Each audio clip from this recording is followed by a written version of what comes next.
সামনেই শুভ নববর্ষ। শুভ নববর্ষে সমস্ত ইউটিউব বন্ধুদেরকে জানাই অগ্রিম ভালোবাসা, অভিনন্দন ও শুভেচ্ছা। আগামী বছর আপনাদের অনেক অনেক ভালো কাটুক এই কামনাই করি। এই নববর্ষের দিনে অনেকেই আমরা বাইরে খেতে যেতে পছন্দ করি, আবার এমন অনেকে আছেন যারা আপনজনদের নিজের হাতে রান্না করে খাওয়াতে বেশি পছন্দ করে।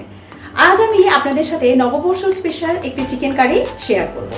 ভিডিওটা তাই অবশ্যই শেষ পর্যন্ত দেখার অনুরোধ রইল। ভিডিও ভালো লাগলে লাইক, শেয়ার আর কমেন্ট করতে ভুলবেন না। আর হ্যাঁ, এখনও যদি আপনারা এই বন্ধু চ্যানেলটিকে সাবস্ক্রাইব করে না থাকেন তো প্লিজ বন্ধুরা আমার চ্যানেলটি সাবস্ক্রাইব করে আমার পাশে থাকবে। আসুন দেখে নিই আমার আজকে নববর্ষ স্পেশাল চিকেন কারি। প্রথমে আমি কড়ার মধ্যে দিয়ে দিচ্ছি সর্ষের তেল।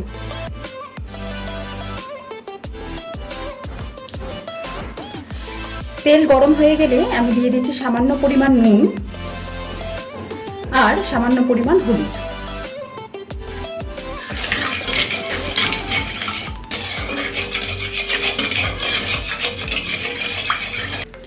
এবার আমি কড়ার মধ্যে দিয়ে দিচ্ছি বেশ কিছু আলু। এখানে আমি একদম ছোট সাইজ আলুটা ব্যবহার করেছি বলে আলুগুলোকে আমি আর কেটে নিইনি, গোটা গোটাই রেখেছি।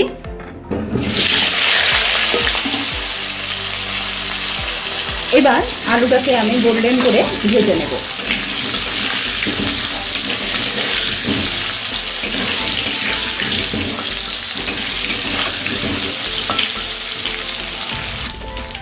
আলু গোল্ডেন করে ভেজে নেওয়া হয়ে গেছে, এবার আমি তুলে নেব। এবার এই সর্ষে তেলের সাথে আমি কিছুটা পরিমাণ সাদা তেল মিশিয়ে দেব। আমি দুটো তেল মিশিয়ে আজকের এই রান্নাটা করব।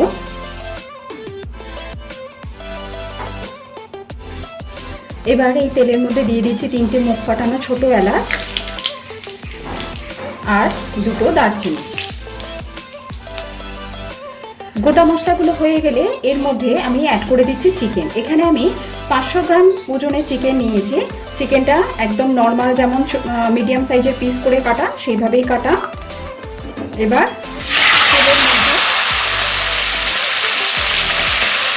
চিকেনটাকে আমি একটু ব্রাউন করে ভেজে নেব। এই সময় গ্যাসের ফ্লেমটাকে আমি হাই রেখেছি।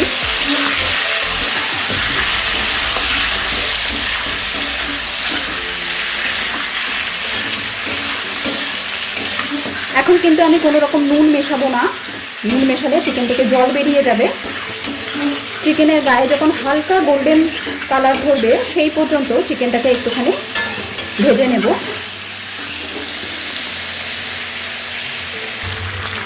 চিকেনের গায়ে হালকা গোল্ডেন কালার ধরতে শুরু করেছে, এই সময় এতে আমি পেঁয়াজ অ্যাড করে দেবো।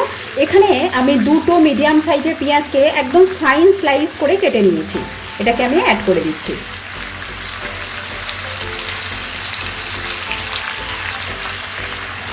এবার গ্যাসের ফ্লেমটা মিডিয়াম টু লোতে রেখে পেঁয়াজের সাথে চিকেনটাকে ভালোভাবে একটু কষে নেব।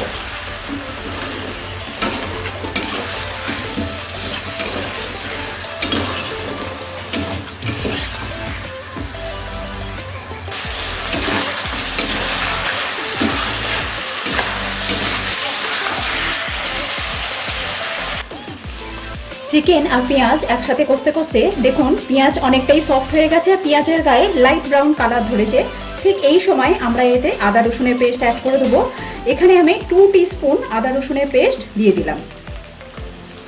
আদা রসুনটা দেওয়ার পর আবারও খানিকক্ষণ সময় নিয়ে একটুখানি কষে নেব যাতে আদা রসুনের কাঁচা গন্ধটা চলে যায়।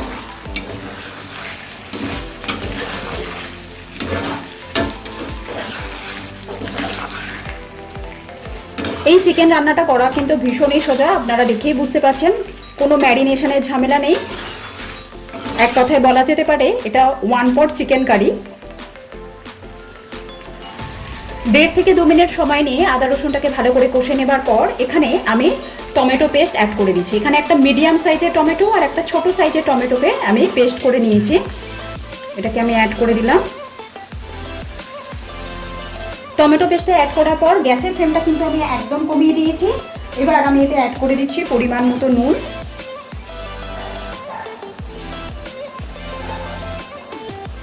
দিচ্ছি হলুদের গুঁড়ো, অ্যাড করে দিচ্ছি 1 টিস্পুন ধনের গুঁড়ো, অ্যাড করছি 1 টিস্পুন জিরে গুঁড়ো, এবার অ্যাড করছি 1 টিস্পুন রেগুলার লঙ্কার গুঁড়ো, এতে এবার অ্যাড করে দিচ্ছি 4-5টা গোটা কাঁচা লঙ্কা। ঝালটা আপনারা আপনাদের স্বাদ অনুযায়ী কম বেশি করে নেবেন। এবার আমি ভালোভাবে মশলার সাথে চিকেনটাকে কষে নেব।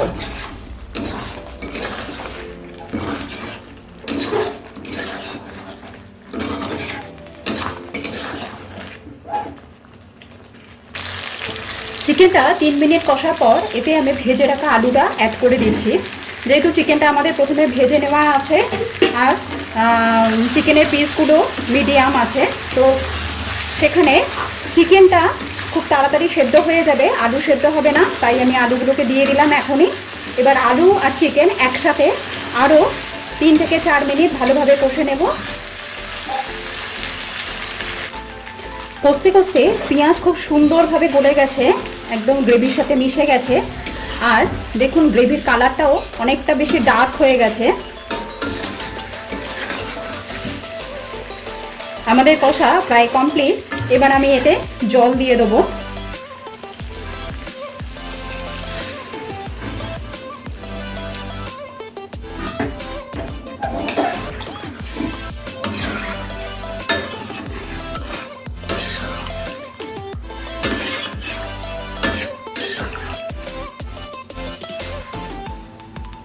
জলটা দেবার পর এতে আমি দিয়ে দিচ্ছি পরিমাণ মতো নুন। চিকেন কষার সময় নুন দেওয়া ছিল, সেই বুঝে নুনটাতে অ্যাড করতে হবে। গ্যাসের ফ্লেমটা লো টু মিডিয়ামে রেখে এটাকে আমি কভার করে দিয়ে চিকেনটাকে পুরোপুরি সেদ্ধ করে নেব। চিকেন আর আলু দুটোই খুব সুন্দরভাবে সেদ্ধ হয়ে গেছে। এবার নামাবার আগে আমি এতে দিয়ে দিচ্ছি 1/2 টিস্পুন গরম মশলা, সেই সাথে অ্যাড করে দিচ্ছি 1/2 টিস্পুন ঘি। এবার আমি গ্যাসের ফ্লেমটাকে অফ করে দিলাম। একবার মিশিয়ে নেব।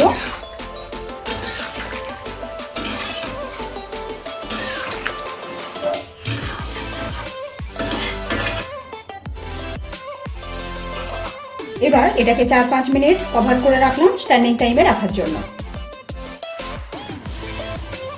তৈরি হয়ে গেছে আমার আজকে নববর্ষ স্পেশাল চিকেন কারি।